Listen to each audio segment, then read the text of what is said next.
Magandang gabi sa inyong lahat, mga kaibigan! Ngayon, sa wakas ay tatalakayin natin ang tungkol sa pananakit ng ibabang bahagi ng likod. At para sa mga nanonood ng video na ito, dahil nakakaramdam kayo ng sakit, mararanasan ninyo ang hindi malilimutang napakalaking ginhawa pagkatapos ng ilang maikling minuto na tatagal ang video na ito. Kaya sa wakas ay natuklasan na ang dahilan ng pananakit ng likod. Ang ating mga lokal na siyentipiko ay walang sawang nagsagawa ng mga eksperimento araw-araw sa kanilang mga laboratorio at natuklasan nila na ang pangunahing dahilan ng pagkakaroon ng mga luslos sa disk at pananakit ng likod ay dalawang kalamnan lamang. Ang paninigas ng mga kalamnan na ito, ang kanilang pagkapulikat, ang nagdudulot ng lahat ng abala sa ating buhay na may kaugnayan sa pananakit ng likod. Paano nga ba natin sila maaalis? Nahanap din nila ang solusyon. Ano ang mga kalamnan na ito? Ang unang kalamnan ay ang iliopsoas na kalamnan. Dito, medyo magugulat tayo sa kakaibang katangian ng anatomya.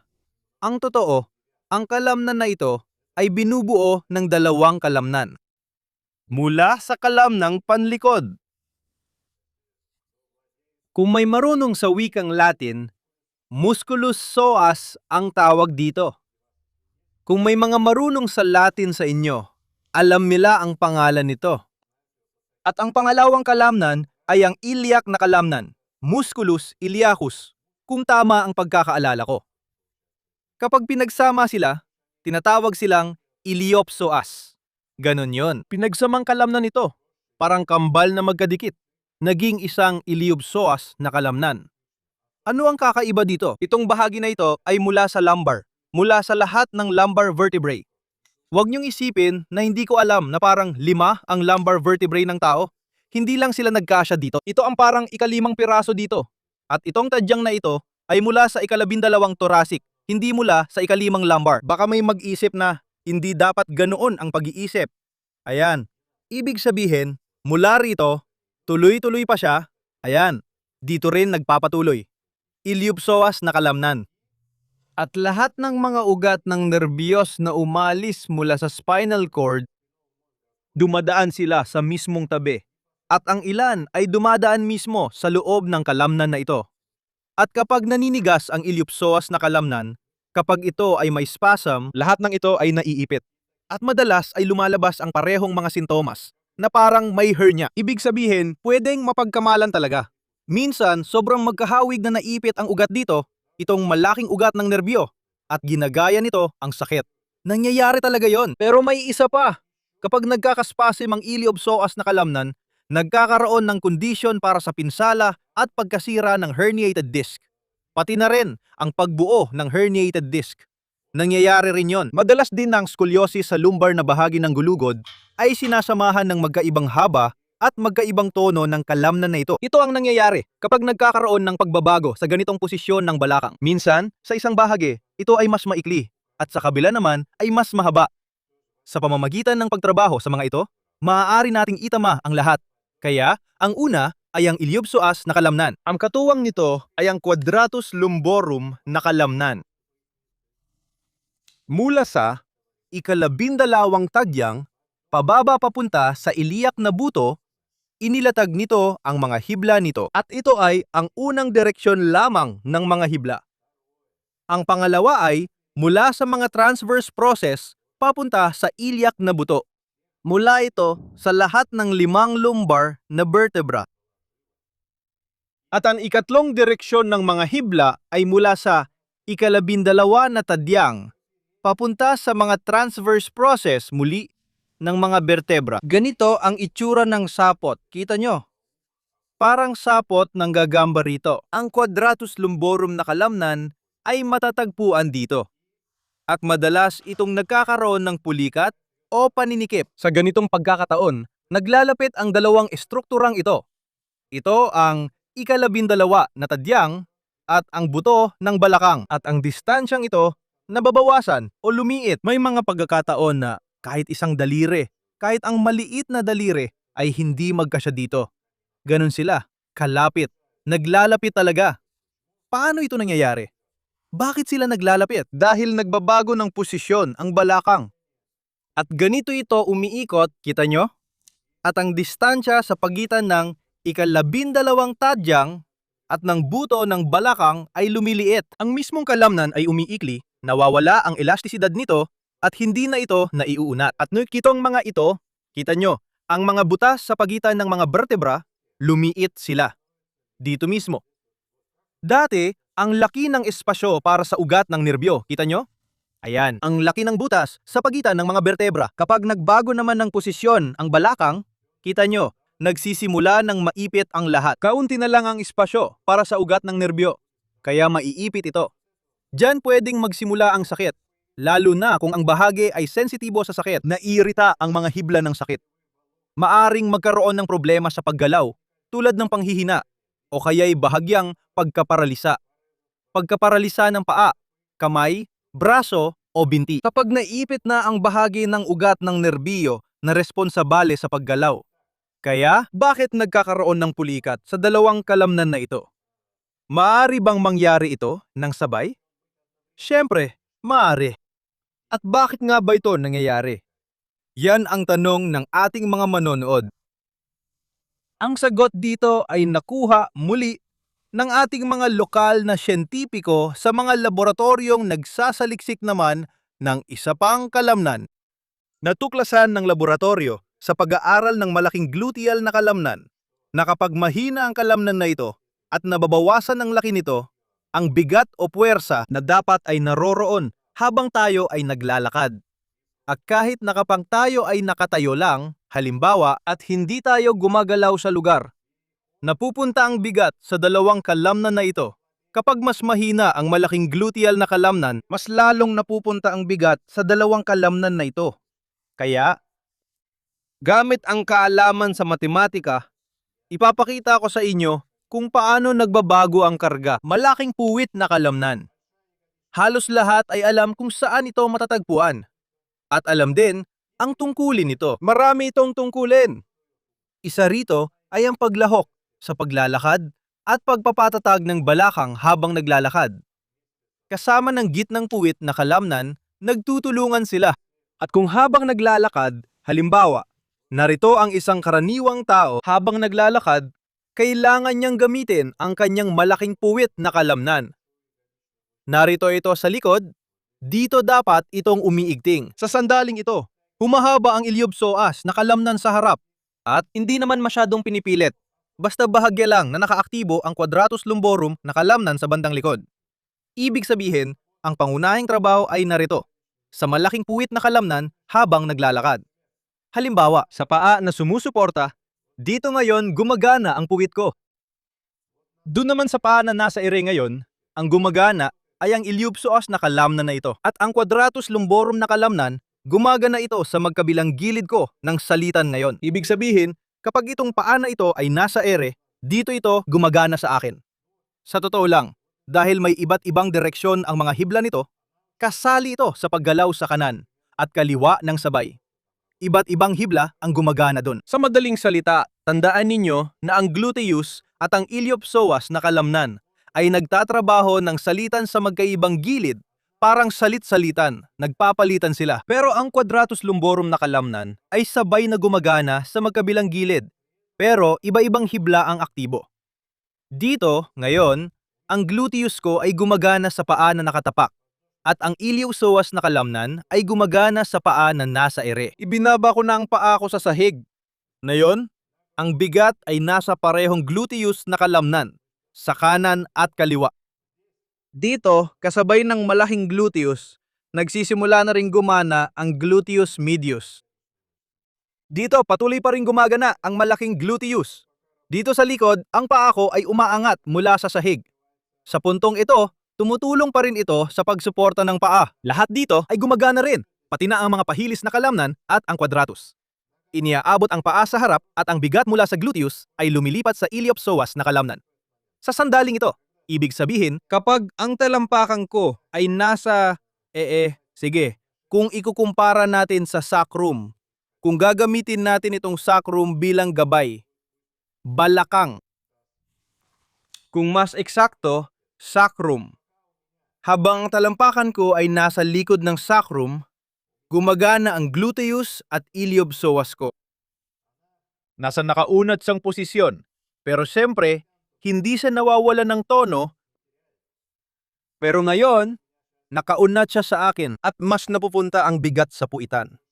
At ngayon, habang nagsisimula ng umusad ang paa ko paabante, ang bigat mula sa puitan ay lumilipat na sa iliopsoas na kalamnan. Sa bahagi ng bawang nito muna, tapos sa bahagi ng balakang at lumilipat na ang bigat mula sa gluteus medius papunta sa gluteus maximus, sa paa na nagsisilbing suporta.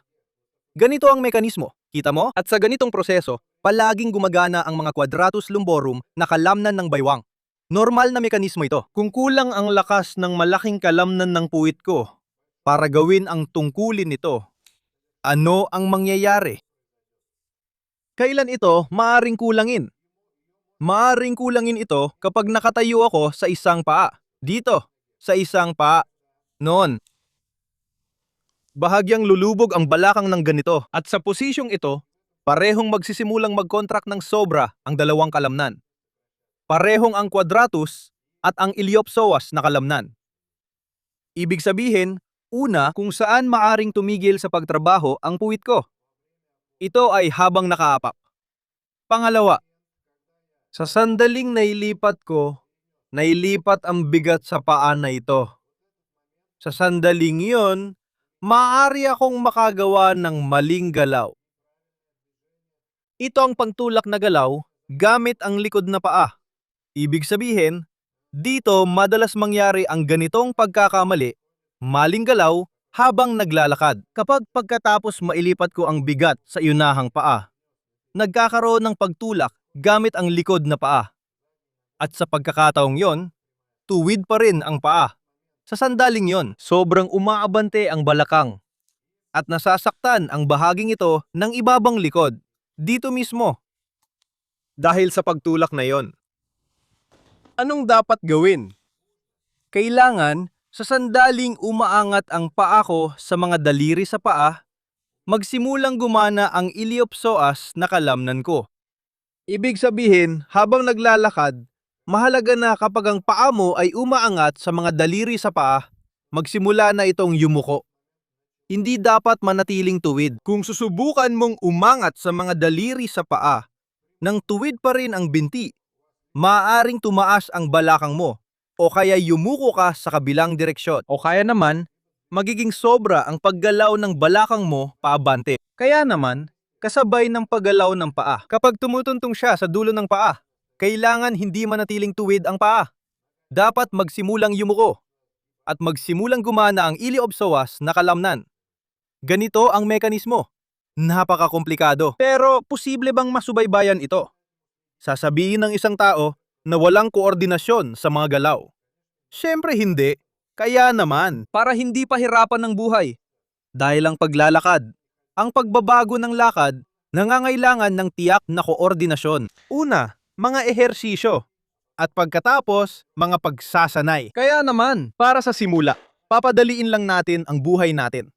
Gagawin natin na hindi sumakit itong lahat. Para dito, aalisin lang natin ang pulikat.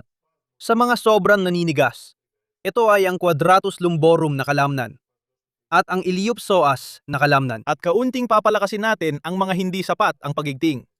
Sige, magsisimula tayo sa pagpaparelax. Siyempre, unang yugto. Siyempre, gusto muna nating mag-relax. Sino bang gustong magpagod? Wala namang tanga sa atin. Walang gustong makaramdam ng tensyon. Kaya, magsisimula tayo sa pagpaparelax. Sige.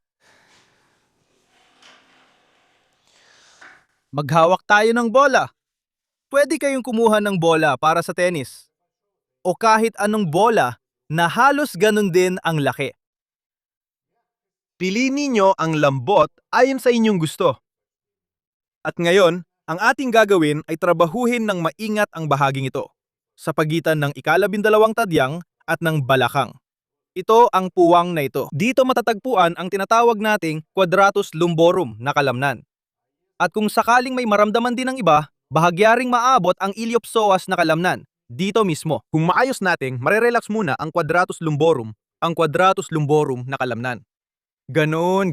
Sabay-sabay, kita nyo, gamit ang ganitong paraan, mapapaluwag natin ang quadratus lumborum at pati na rin ang iliopsoas. Ika-12 tadyang, buto ng balakang, sa pagitan nila. Dito natin ilalagay ang bola. Ang unang paraan ay malapit sa pader. Tumayo tayo. Nasa likod ang pader. Sumandal tayo. Sa pagitan ng bola at ng aking quadratus lumborum. Ito na. Dito, isa. Ganito lang. Ayan. At naramdaman ninyo, isang bagay. Pakiramdam, diin, ng bola sa quadratus na kalamnan. Kung maayos ang kalagayan ng kalamnan ninyo, pero hindi ito madalas mangyari. Pero kung sakali, hindi ninyo masyadong mararamdaman.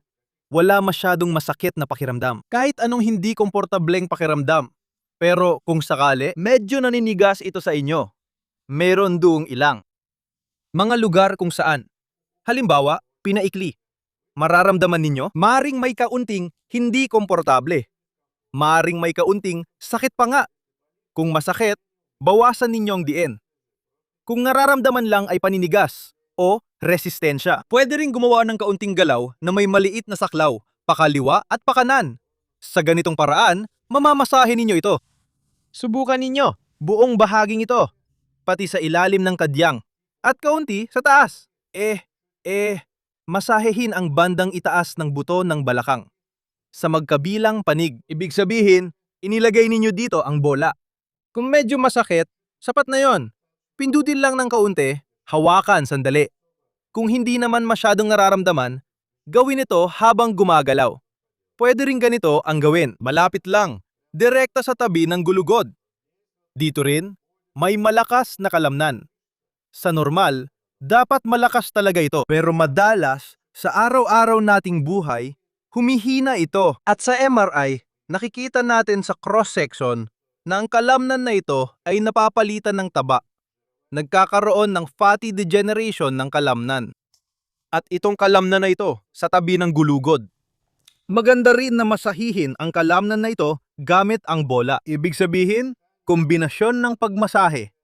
Kahit gamit lang ang bola sa sariling masahe at ng mga ehersisyo. Ito yon. Magandang epekto ito sa iyong gulugod.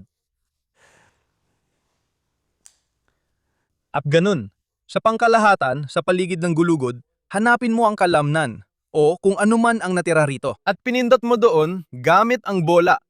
Hanapin mo ang trigger point. Hawakan mo. Masakit. Tiisin mo. Kasalanan mo rin naman. Pinabayaan mo ang katawan mo hanggang umabot sa ganito. Ngayon, magdusa ka. Ayan sa'yo. Tama lang yan. May magsasabi niyan. Pero hindi ako. Tinutulungan ko kayo. Ipinapaliwanag ko kung ano ang dapat gawin at paano ito gawin. Kaya naman. Dahan-dahan lang. Unti-unti. Tuloy lang tayo. Pinunasan ang mga luha. Huwag tayong mawalan ng pag-asa. Ang mahalaga ay gawin. Magsimula. Masanay sa sakit. Hindi dapat masanay sa sakit. Masanay sa mga ehersisyo. At ayon mga kaibigan, madalas kayong madaldal nitong mga nakaraang araw. Naabala ninyo ako sa inyong mga komento. Isa pang paraan. Tingnan ninyo, pareho lang. May mga ganitong uri ng roller ngayon. Lokal na industriya. Sumusunod ito sa panahon. Kasabay ng mga sakit at binibibigyan tayo ng pagkakataon na paligayahin ang sarili. Kita ninyo at gamit ang mga ganitong kakaibang bagay. Mga kagamitan. Ibig sabihin, nakahiga tayo. Ngayon, kita ninyo, hindi na tayo bumabangon mula sa sofa. Pwede din na nating pagbigyan ang sarili natin. Ang therapy, ganitong klase. Sariling masahe. Ito yon. Yun ang kailangan. At ganito, sa madaling salita, minamasahe natin. Ano ba yun sa atin? Kwadradong kalamnan ng ibabang likod. Medyo naparelax natin ito. Kung malakas ang kulikat, kailangan talagang magsimula sa pagpaparelax. Pagkatapos nito, pwede mo nang subukan na iunat ito. Para maunat ang quadratus lumborum, sundin mo ang lohika at mga batas. Ayon sa pisika at geometriya, kailangan nating palakihin ang distansya sa pagitan ng butong ilyak at ng ika-12 tadyang. Para dito, gagamitin natin ang kakayahan ng ating katawan ng tao na yumuko patagilid. Dahil kaya nating gawin ito, kita nyo, kahit na bahagya lang tayong yumuko sa gilid, nadagdagan na agad ang distansya doon. Ang ilan sa inyo ay makakaramdam pa nga ng pagbanat, yung pakiramdam ng pagbanat. kapag ginawa nyo ito ng ganito. Ayan, para dito kunin nyo ang kamay nyo. Ganito ilagay ang palad sa ibabaw ng inuupuan ninyo. Halimbawa, ito ang sa inyo, Italianong leather na sofa. Ganito nyo inilagay ang kamay ninyo dito. At ngayon, gamit ang siko. Subukan ninyong abutin dito. Abutin ang balat ng ostrich. Gamit ang inyong siko. Ganito. Dito. At mula sa kabilang side. Ramdam nyo na ang hatak. O kaya, umupo lang kayo sa bangkito. Medyo igalaw nyo lang ng kaunti ang paa nyo ng ganito para mailagay nyo ang kamay dito. At gamit din ng siko, dito rin tayo magtutungo. Sa kabilang side naman, dito, mararamdaman nyo na lahat ay mag-stretch kung nasubukan nyo na habang nakaupo. Kita nyo, kalmado lang. Inilalagay nyo ang siko. Pero hindi dapat umaangat ang balakang nyo ng ganito. Para sa inyo, susunod na hakbang na ito. Dito, hihiga kayo sa tagiliran. Sa tagilid, ganito ang posisyon. Ilagay ang mga paa ayon sa inyong kaginhawaan. Sa simula, ilagay muna. Ituhod nyo ang sarili nyo sa inyong bisig. At dito rin, kita nyo, lumalaki ang distansya sa pagitan ng mga tadyang at balakang. Ganito lang kayo humiga. Medyo nararamdaman nyo na ring humihila doon. Nagsisimula ng mag-inak. At na yon, tingnan nyo kung ano ang pwede nyong gawin gamit ang inyong mga paa. Kung ang inyong paa, kagaya sa kasong ito, kita nyo ang kanan. Ito ay nasa unahan. Ito ay mag-iinat ng ilang hibla ng parisukat na kalamnan ng baywang. Kung papalitan ko naman na yon ang posisyon ng mga paa ko. Oho, grabe! Ari! Tingnan nyo! Ibang mga hibla naman ang nagsimulang humila. At ito na. Iba na talaga ang pakiramdam. Subukan nyo. At ang pangatlong paraan, magkadikit ang mga paa. Ang gitnang bahagi ay mahihila rin. Ibig sabihin, alam na natin ngayon na ang parisukat na kalamnan ng baywang ay may tatlong direksyon ng mga hibla. At sa pagbabago ng posisyon ng mga paa, maaari nating iunat ang bawat isa sa kanila. Subukan nyo sa magkabilang panig. Minsan, mas mahigpit ang hatak sa isang panig kaysa sa kabila. Sige, subukan nyo. Minsan, sa isang panig ay halos hindi mo maramdaman ang paghatak. Pero sa kabila ay malakas ang hatak. Dito, hindi mo kailangang matakot na baka magkamali ka ng panig. Ayan, dahil hindi mo naman mapapahaba ng lampas sa nararapat ang kalamnan na yan. Ibig sabihin, hindi ito magiging abnormal na mahaba. Hindi siya nababatak ng walang hanggan. Hindi siya magiging mas mahaba kaysa sa kailangan kahit anong batak mo. Walang masama doon. Huwag kang matakot. Iliyob suwas na kalamnan. Isa sa mga paraan ng pag-unat nito. Ito. Ganito ang ehersisyo. Isang paa ang ilalagay natin sa harap. Yung isa namang paa ay ilalagay natin sa likod. Nakatukod sa mga daliri ng paa. Ang dulo ng daliri ng paa ay nakaturo sa harap. Huwag natin itong iikot. Kasi kapag inikot, ang mahihila ay ang mga adductor na kalamnan. At gagawa tayo ng galaw papunta sa harap. Sumandal gamit ang mga kamay. Dito, pwede mong ituwid ang likod mo. Pero kung umiigting ang ibabang likod mo, mas mabuti pang bahagyang yumuko ka. Palakihin ang agwat sa pagitan ng mga paa. Sa iba, maliit lang ang agwat. Sa iba naman, mas malaki. At kung nararamdaman mo ang pagbanat, dito sa harap, sa unahan ng hita, ibig sabihin, tama ang ginagawa mo. Kung hindi mo nararamdaman, ayos lang din. Malamang tama pa rin ang ginagawa mo. Hindi lang nararamdaman. Medyo mahirap talaga dito. Magkamali, yun lang. Kung ilalagay mo ang paa mo ng ganito, ganito. Baka hindi yun ang dapat iunat. Ayan, itukod mo sa mga daliri ng paa. At ganito ang paraan. Ayan, dito mararamdaman mo na ang pag-unat at pag-relax. Sige mga kaibigan. Ngayon naman, puwitan. Sa wakas, ang tagal nating nag-unat at nag-relax. Para sa wakas, ay humigpit naman. Sige mga kaibigan, isa sa mga pinakamahusay na ehersisyo. Para sa pagpapalakas ng mga kalamnan ng puwitan. Isa lang ito sa mga iyon. Yung mga tipong, alam mo na, yung magpapalakas talaga sa puwitan. Sapat na sapat ang epekto. At sa totoo lang, ligtas din ang mga ito. Humiga tayo ng nakatihaya. Ipatong ang mga paa. Itaas ang balakang pataas. Kasabay nito, dapat sumikip ang puwitan ng normal. Pero sa ilang tao, sobrang hinana nito. Kaya minsan, hindi ito sumisikip. Para dito, sadyang higpitan ninyo ito sa pinakamataas na punto. Kung umiigting naman ito, gamitin ang kamay para suriin. Tingnan kung tumigas na o hindi. Kung tumigas na, pwede nang hindi higpitan. Ibinaba, itinaas. Tiningnan kung ang kalamnan ng puwit ay mahigpit o hindi. Ibinaba. Ayan, posisyon ng mga tuhod at paa. Dito, kailangan. Ang pinaka-importante ay huwag mapunta ang mga tuhod ninyo sa loob ng linya ng sakong. Pwede itong medyo palabas. Pwede namang nasa isang linya. Pero hindi ganito. Ibig sabihin, may iba't ibang uri ng ehersisyong ito. Una, karaniwan, standard. Ang mga paa ay nasa komportabling posisyon para sa iyo. Mga kasing lapad ng balikat at ang mga tuhod ay halos ganun din ang posisyon. At sa posisyong ito, itinaas mo ang balakang. Ibaba, itaas, ibaba. Kung hindi mo pa nagagawa ang ehersisyong ito dati, magsimula ka dito. Pagkatapos nito, may iba't ibang paraan para gawing mas mahirap ito. Una, pwede mong subukan ito. Pagsamahin mo ang mga paa. Bahagyang ibuka ang mga tuhod palayo sa isa't isa. At sa posisyong ito, itaas din natin, ibaba. Ito ang unang opsyon na pwede mong idagdag. Ang susunod na opsyon, ilapit ulit ang mga paa sa isa't isa. Itataas natin ang balakang. At ngayon, subukan natin pagdikitin ang mga tuhod. At pagkatapos, ay ibuka palayo sa isa't isa. Pero huwag ibababa ang balakang. Ibig sabihin, ang balakang ay laging nakataas. Ibig sabihin, itinaas mo na. At ngayon, sa posisyong ito, pagdikitin ang mga tuhod. Ibuka palayo. Pagdikitin ulit. Ibuka ulit. Pagdidin. Ibuka. Kung nararamdaman mo, nagsisimulang umigting ang ibabang likod mo habang ginagawa ito. Ibig sabihin, maaga pa para gawin mo ito. Bumalik ka muna sa mga naunang paraan. Tulad ng, itinaas mo ang balakang. Ibaba. Itaas. Ibaba. Siyempre, may mga mas mahihirap pang ehersisyo. Para na ito sa mga bihasang atleta. Ito yung, umaangat ka ng ganyan gamit ang isang paa. Hawak mo ang isa pang paa. Ayan. Pero hindi ito para sa mga may pananakit sa ibabang likod. Dahil kailangan maging maingat sa mga ganitong ehersisyo. Pwedeng magkaroon ka ng pulikat dito. Kaya naman, lahat ay dapat gawin ng paunti-unti. Unti-unti lang. Sa simula, magsimula ka muna sa simpleng ehersisyo. Yung karaniwang standard na ehersisyo. Kung saan ikaw ay ilagay mo ang mga paa mo na kasing lapad ng balikat.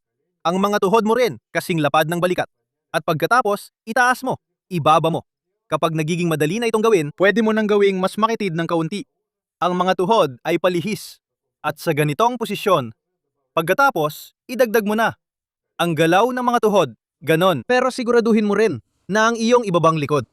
Hindi napipuwersa. O mga kaibigan, ayan, sumisid na tayo. Sa mundo ng mga kalamnan ng puwet. At umaahon na tayo. Halos sa pagitan ng mga pisingi ng puwet. Bilang ibang tao na. Malusog na may bagong sigla sa ating mga ibabang likod. At may niti sa ating mga muka. At dahil diyan, isulat ninyo ang inyong mga impresyon tungkol sa ating pakikipagsapalaran. At ano ang masasabi ko? Nag-ehersisyo tayo. Tumutulong tayo sa ating mga magulang. Hanggang sa susunod na palabas. Mga mahal kong kaibigan. Sa mga komento, magparamdam kayo. Sino? Saan? Taga saan?